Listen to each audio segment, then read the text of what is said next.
प्रेम से बोलिए श्री सत्यनारायण भगवान की जय। आज पूर्णिमा के शुभ अवसर पर जो भी भक्त सच्चे मन से श्री सत्यनारायण भगवान की कथा पढ़ता है अथवा सुनता है, उस पर सदा सत्यनारायण भगवान की कृपा बनी रहती है। तो आज सुनिए श्री सत्यनारायण व्रत संपूर्ण कथा। ओम श्री गणेशाय नमः। श्री सत्यनारायण व्रत कथा प्रारंभ। पहला अध्याय। एक समय नैमिषारण्य तीर्थ में शौनक आदि सभी ऋषियों और मुनियों ने पुराण शास्त्र के वेत्ता श्री सूत जी महाराज से पूछा, हे महामुने, किस व्रत अथवा तपस्या से मनोवांछित फल प्राप्त होता है, उसे हम सब सुनना चाहते हैं। श्री सूत जी बोले, इसी प्रकार देवर्षि नारद जी के द्वारा भी पूछे जाने पर भगवान श्री कमलापति जी ने उनसे जैसा कहा था, मैं उसे कह रहा हूँ, आप लोग सावधान होकर सुनिए। एक समय योगी नारद जी लोगों के कल्याण की कामना से विविध लोकों में भ्रमण करते हुए पृथ्वी लोक में आए और यहाँ उन्होंने अपने कर्म फल के अनुसार नाना योनियों में उत्पन्न सभी प्राणियों को अनेक प्रकार के क्लेश दुख भोगते हुए देखा तथा किस उपाय से इनके दुखों का सुनिश्चित रूप से नाश हो सकता है, ऐसा मन में विचार करके वे विष्णु लोक को गए। वहाँ 4 भुजाओं वाले शंख चक्र गदा पद्म और वनमाला से विभूषित शुक्ल वर्ण भगवान श्री नारायण जी के दर्शन कर उन देवाधिदेव की वे स्तुति करने लगे। देवर्षि नारद बोले, हे वाणी और मन से परे स्वरूप वाले, अनंत शक्ति संपन्न, आदि मध्य और अंत से रहित, निर्गुण और सकल कल्याणमय गुणों से संपन्न, भक्तों की पीड़ा नष्ट करने वाले परमात्मन, आपको मेरा नमस्कार है। स्तुति सुनने के पश्चात भगवान श्री हरि ने देवर्षि नारद से कहा, महाभाग, आप किस प्रयोजन से यहाँ आए हैं? आपके मन में क्या है? तब देवर्षि नारद कहने लगे, हे भगवान, पृथ्वी लोक में अपने पाप कर्मों के द्वारा विभिन्न योनियों में उत्पन्न सभी लोग बहुत प्रकार के क्लेशों से दुखी हो रहे हैं। हे प्रभु, किस लघु उपाय से उनके कष्टों का निवारण हो सकेगा? यदि आपकी कृपा मेरे ऊपर हो तो वह सब मैं सुनना चाहता हूँ। आप कृपा पूर्वक ये सब मुझे बताएं।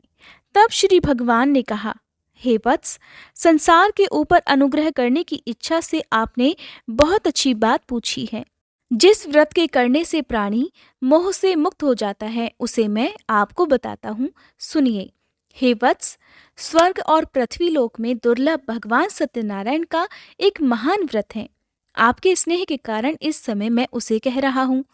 अच्छी प्रकार विधि विधान से भगवान सत्यनारायण जी का व्रत करके मनुष्य शीघ्र ही सुख प्राप्त कर परलोक में मोक्ष प्राप्त कर सकता है। भगवान की ऐसी वाणी सुनकर देवर्षि नारद कहने लगे, हे प्रभु, इस व्रत को करने का फल क्या है? इसका विधान क्या है?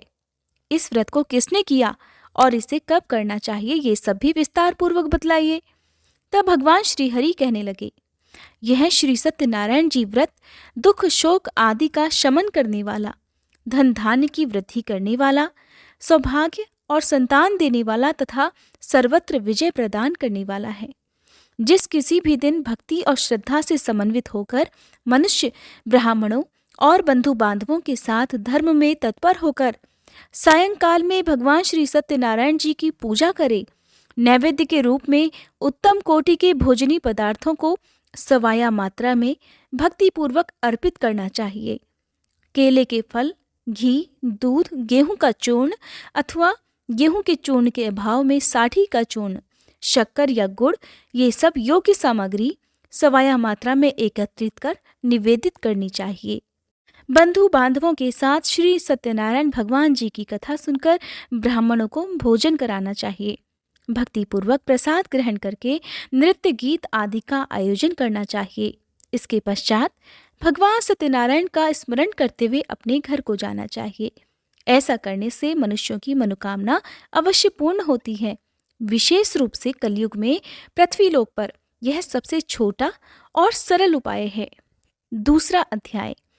श्री सूत जी ने कहा, हे ऋषियों, जिन्होंने पहले समय में इस व्रत को किया है उसका इतिहास भी बताता हूँ, आप सब ध्यानपूर्वक सुने। सुंदर काशीपुरी नगरी में एक अत्यंत निर्धन ब्राह्मण रहता था। वह ब्राह्मण भूख और प्यास से बेचैन होकर पृथ्वी पर घूमता रहता था।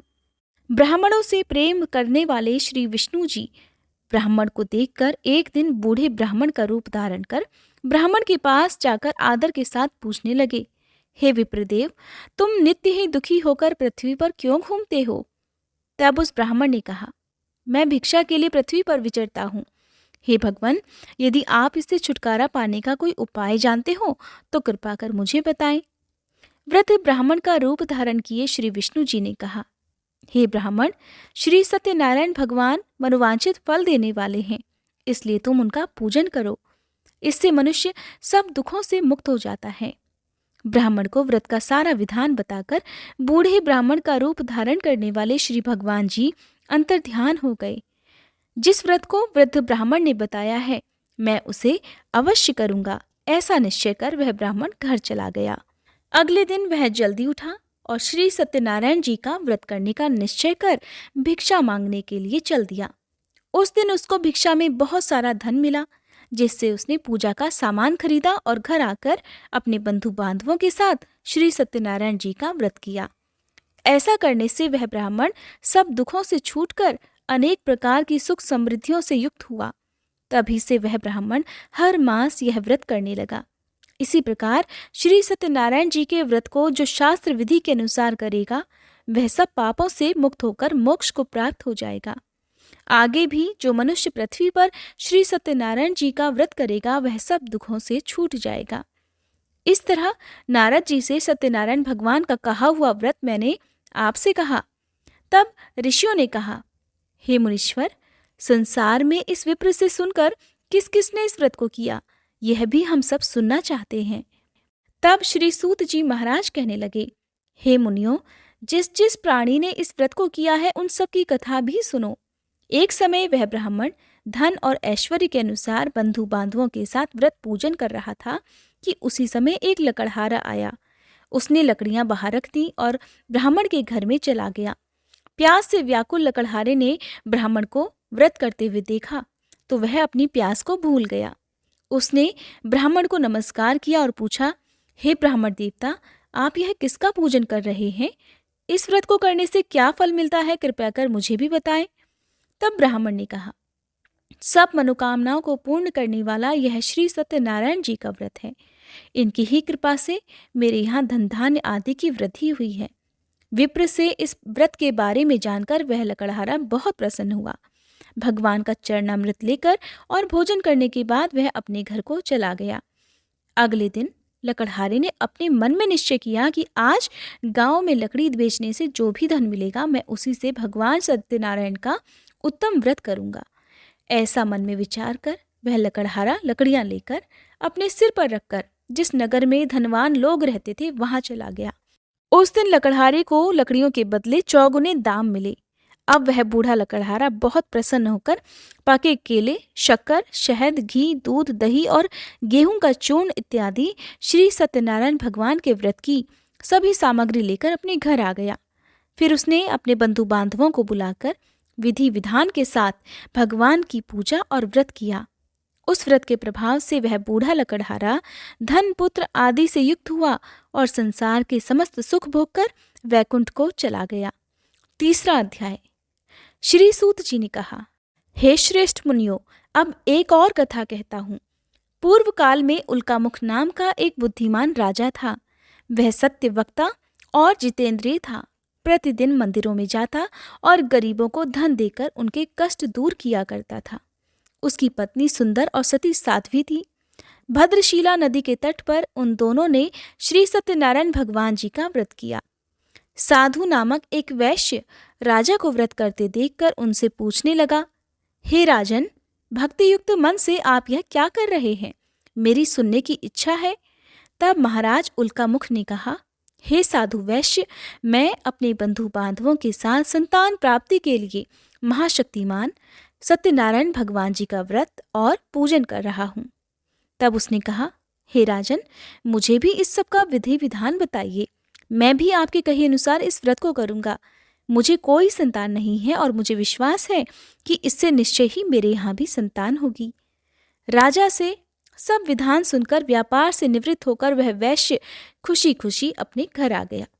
वैश्य ने अपनी पत्नी लीलावती से संतान देने वाले उस व्रत का समाचार सुनाया और निश्चय किया कि जब हमारे यहाँ संतान होगी तब मैं भी इस व्रत को करूँगा।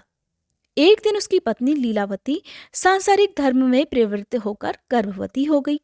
उसने एक सुंदर कन्या को जन्म दिया। कन्या का नाम कलावती रखा गया। इसके बाद लीलावती ने अपने पति को याद दिलाया कि आपने जो भगवान का व्रत करने का संकल्प लिया था, अब आप उसे पूरा कीजिए। साधु वैश्य ने कहा, हे प्रिय, मैं कन्या के विवाह पर इस व्रत को अवश्य करूंगा।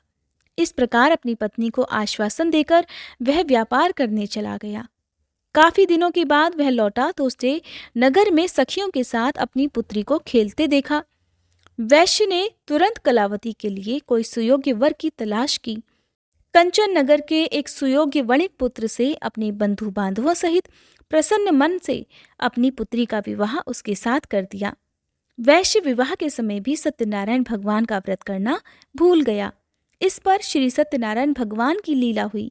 अपने कार्य में कुशल साधु नामक वैश्य अपने जमाता सहित नाव को लेकर व्यापार करने के लिए समुद्र के समीप स्थित रत्नसारपुर नगर में गया। दोनों ससुर और जमाई राजा चंद्रकेतु के नगर में व्यापार करने लगे। एक दिन भगवान सत्यनारायण की माया से प्रेरित एक चोर राजा का धन चुराकर भागा जा रहा था। राजा के दूतों को अपने पीछे आते देखकर चोरों ने घबराकर राजा के धन को उनकी नाव में रखा और भाग गए, जहां ससुर और जमाई थे। राजा के दूतों ने जब धन को उनकी नाव में रखा देखा तो पकड़कर राजा के पास जाकर कहने लगे, महाराज, हम ये दो चोर पकड़कर लाए हैं, आप आज्ञा दीजिए। राजा ने कारागार में डालने की आज्ञा दे दी। इस प्रकार राजा की आज्ञा से उनको कठिन कारावास में डाल दिया गया तथा उनका सारा धन भी ले लिया गया। सत्यनारायण भगवान जी की लीला के अनुसार साधु वैश्य की पत्नी लीलावती और पुत्री कलावती भी घर पर बहुत दुखी हुई। उनके घर में रखा हुआ सारा धन चोर चुरा कर ले गए। एक दिन शारीरिक और मानसिक पीड़ा से और भूख प्यास से अति दुखित होकर भोजन की चिंता में कलावती एक ब्राह्मण के घर गई। उसने श्री सत्यनारायण भगवान का व्रत होते देखा। उसने कथा सुनी और प्रसाद ग्रहण कर रात को घर आई।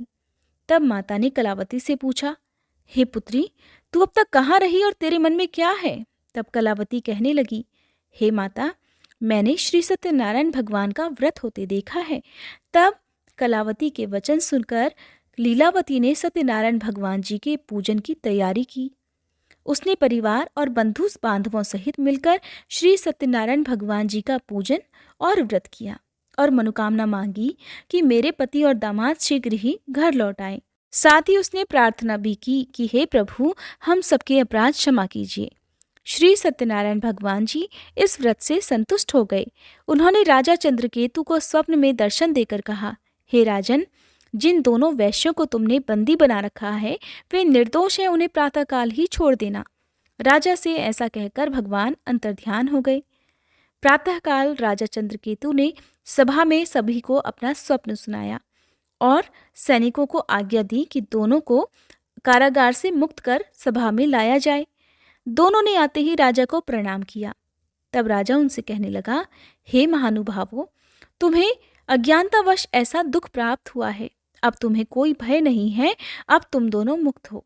ऐसा कहकर राजा ने उन्हें नए नए वस्त्र आभूषण दिए और उनका जितना धन लिया था उसे दोगुना कर उन्हें आदर और सम्मान से विदा कर दिया।